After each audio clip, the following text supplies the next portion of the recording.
मोहोळच्या राजकारणात राष्ट्रवादी विरुद्ध भाजप सामना, उमेश पाटील आणि राजन पाटलांमध्ये जुंपले. सोलापूरच्या मोहोळ तालुक्यातील राजकीय वातावरण सध्या चांगलंच तापलंय. एका बाजूला राष्ट्रवादी काँग्रेसचे जिल्हाध्यक्ष उमेश पाटील यांनी विरोधकांना थेट खुलं आव्हान दिलंय, तर दुसरीकडे माजी आमदार राजन पाटील यांनी त्यांना पोपटपंची म्हणत जोरदार प्रतिटोला लगावलाय. कुरुलच्या मैदानातून सुरू झालेलं हे शाब्दिक युद्ध आता संपूर्ण जिल्ह्याचं लक्ष वेधून घेत आहे. नमस्कार, मी माधुरी जाधव आणि आपण पाहत आहात जनसोबत न्यूज. मोहोळच्या राजकारणात सध्या आरोप प्रत्यारोपांच्या फैरी झाडल्या जात आहे. निमित्त आहे कुरुल येथे झालेल्या विविध विकास कामांचा शुभारंभ.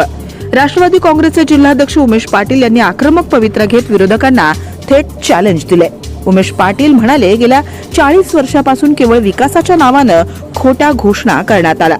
जर तुमची हिंमत असेल तर मैदानात या, जर मी हरलो तर राजकारण सोडेन. तालुक्यात दहशतीचं राजकारण केल्याचा विरोधकांवर आरोप आहे. नरखेड जिल्हा परिषद गटातून मताधिक्य मिळवून दाखवल्याचा दावा करण्यात येतोय.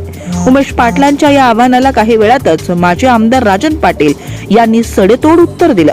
भाजपच्या कार्यकर्ता मेळाव्यात बोलताना राजन पाटील यांनी उमेश पाटलांचं नाव न घेता त्यांच्यावर बोचरी टीका केली.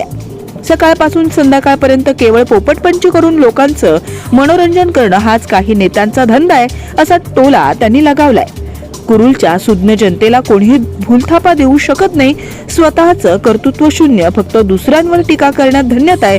कुरुल गटातून 700 मतेही मिळवून दाखवा, असं प्रति आव्हान माजी आमदार राजन पाटील यांनी राष्ट्रवादीचे जिल्हाध्यक्ष उमेश पाटील यांना दिले.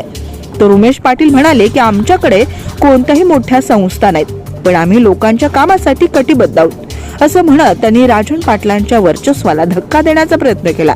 आगामी स्थानिक स्वराज्य संस्थांच्या निवडणुकीच्या पार्श्वभूमीवर कुरुल जिल्हा परिषद गट हा आता संघर्षाचा केंद्रबिंदू ठरताना दिसतोय.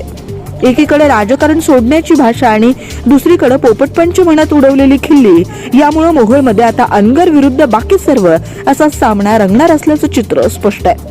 आता जनता कोणाच्या पारड्यात आपलं मत टाकते हे पाहणं औत्सुक्याचं ठरेल. तुम्हाला काय वाटतं कमेंट्स मध्ये नक्की सांगा आणि अशाच नवनवीन बातम्या पाहण्यासाठी जनसोबत न्यूजला सबस्क्राईब करा आणि अपडेट रहा.